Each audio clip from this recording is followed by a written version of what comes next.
Hey everybody, Zach here. Just wanted to jump in before this push workout and invite you to subscribe to the channel. And if you want to go back, I'm numbering all of the videos in this prep series. I'm preparing for a bodybuilding show in August of 2025 as a natural athlete. So if you want to see all the training and hear about the diet and all that stuff that goes into it and watch my transformation from start to finish, go ahead and subscribe. Appreciate y'all for being here. Have a good one. All right, now we're getting into the lifts here. Starting off with overhead press. We did 2 sets, rep ranges 8 to 12. And it's been a while since I've done overhead pressing, so I went ahead and chose 80 pounds as my working weight. So just doing some warm-up sets here. You'll notice that I'm trying not to drive much with my legs, keeping the hypertrophy stimulus as the primary motivator here. Not trying to increase power production. I'm trying to maintain a nice smooth movement through the bottom there. I actually have pretty good mobility still in my shoulders, so I'm able to, after I get this front rack position, you'll see I drop my elbows down and get everything set up, get some nice, I think it was that external rotation, almost like you're trying to like bend the bar. Helps me lock my elbows in a little bit to press overhead. And I chose to start off with that overhead press because I'm really trying to emphasize my shoulders, trying to bring them up a little bit. So hitting this exercise at the beginning of the workout while I'm nice and fresh is going to get me the best bang for my buck in terms of, time management, essentially. Making sure I'm not wasting my time doing, I could do some of my favorite exercises every time, which I do actually enjoy most of the ones I do, but some of them I'm putting in there specifically because the raw stimulus magnitude is so great. Like the straight leg deadlifts from yesterday, for example, really good example of that. They feel pretty good, but they burn super bad, and the stretch is so profound, it is sometimes a little worrisome. You get to the bottom and you're like, oh my god, like it feels like your hamstrings are actually going to snap. So I went ahead and put that overhead press in here first, and then after that is going to be dumbbell bench press, which of course is, solid movement. Although I did find during this workout that for whatever reason, it might be this bench, because I've got the 2 different benches. I got the Rogue, I think it's called the utility bench, the one that's just a flat bench behind me on the left over there.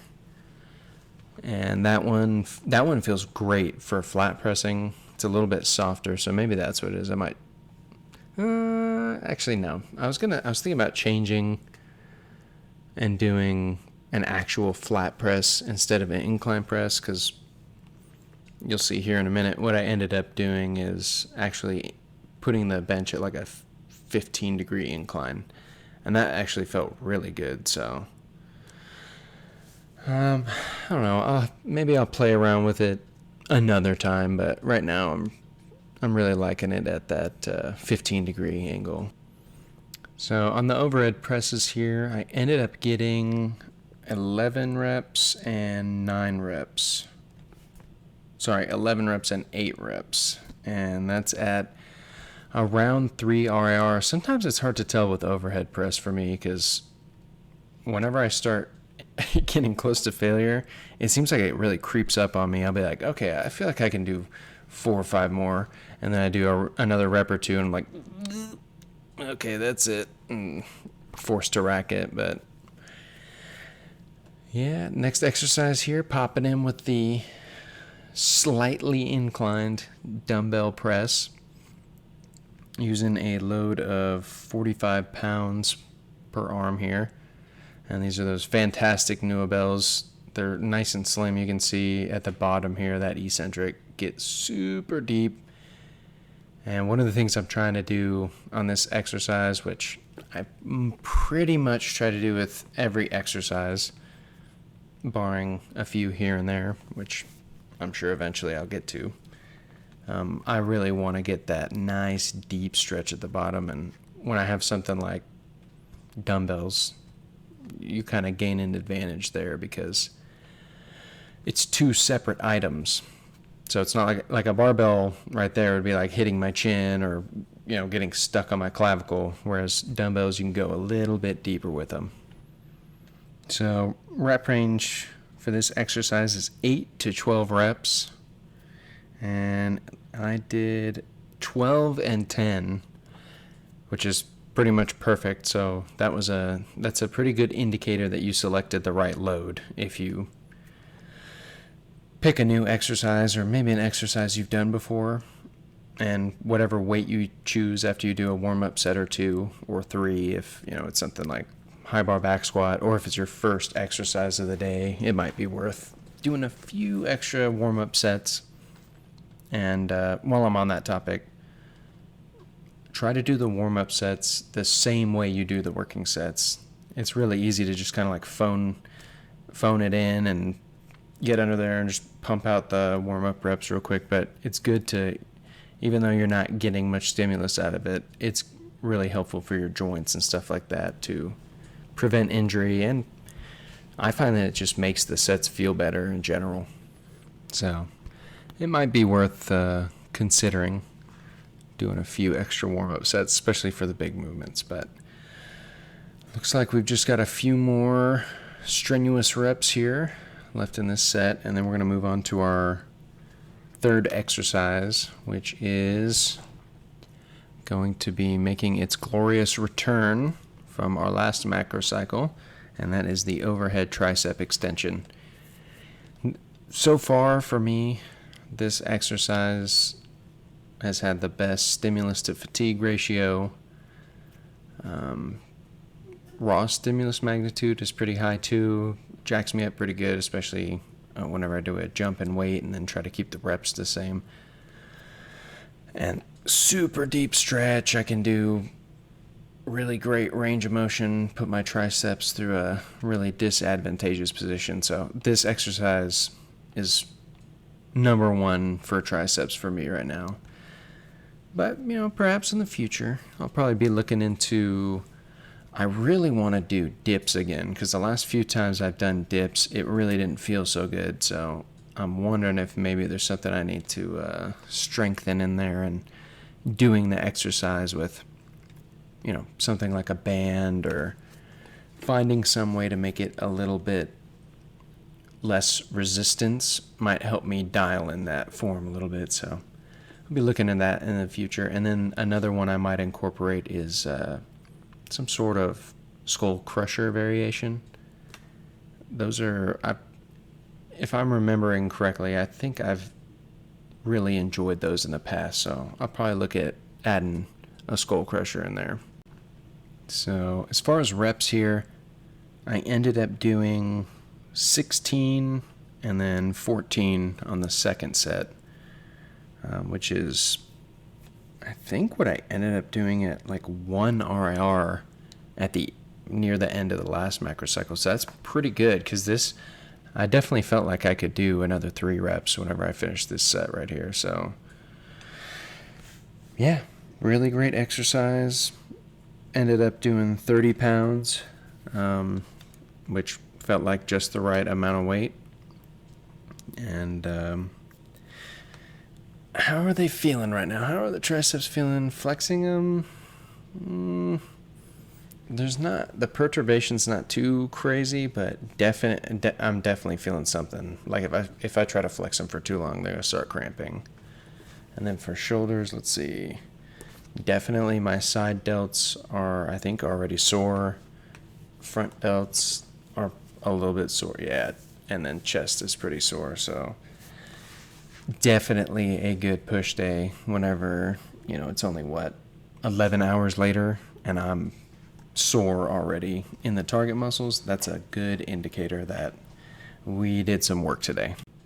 So coming up here after these last few reps, Yeah, it's nice. Very nice.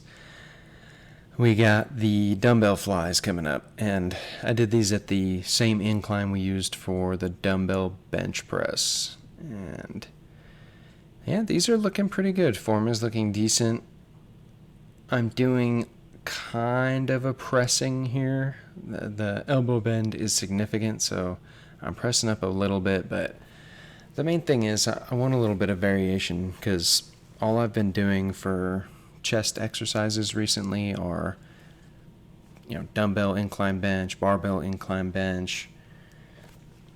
Those start getting stale after a little while, which is, another reason why I was talking about perhaps adding dips in. I could do a variation that, emphasizes the chest, depending on where my grip is. But yeah, for this macrocycle, put in these dumbbell flies at 2 sets here at our starting volume. So that's another thing I want to mention is choosing a starting volume at the beginning of your macrocycle is something you'll have to learn through just exposure, trying it out, seeing, how banged up do you get, how sore do you get. Like, for example, doing the dumbbell bench press, I did 2 sets, and now here on the flies, I'm doing 2 sets. That's 4 sets. But the thing is, with my frequency, I'm hitting all of the muscle groups twice a week, essentially. So that ends up being 8 sets. 8 sets of chest at the very beginning of a macrocycle for me is solid. It works. I'm going to get sore. I'm definitely going to stimulate hypertrophy. But if you're brand new and you haven't lifted for a while or done anything physical, 8 sets in a week might absolutely destroy you, especially if your frequency is more intermittent. Maybe you're only hitting chest once a week and you do 8 sets just getting into it. Oh man, it's going to be difficult to do things with your arms for a while. So you want to start low. Start off on each of your exercises. Only do 1 or 2 sets. Get the intensity right. Make sure it's nice and intense, but don't go super crazy with the volume. Start low, and then if you do that, you can work your way up and increase the intensity by increasing volume. So adding sets when you're let's say if I did this push day and my chest didn't get sore at all, I would probably add a set to each of these chest exercises. So that's just a little bit about volume there. I'll probably get into it a little bit more, talking about how to adjust volume during the macrocycle. If you've got something going on where you're too sore or something like that, the next time we'll discuss some of that stuff and, some audibles that you can call throughout your macrocycle to keep pushing, keep making gains, man. So I appreciate everybody watching to the end here, but I throw some stats up and head out. Hope y'all have a good one.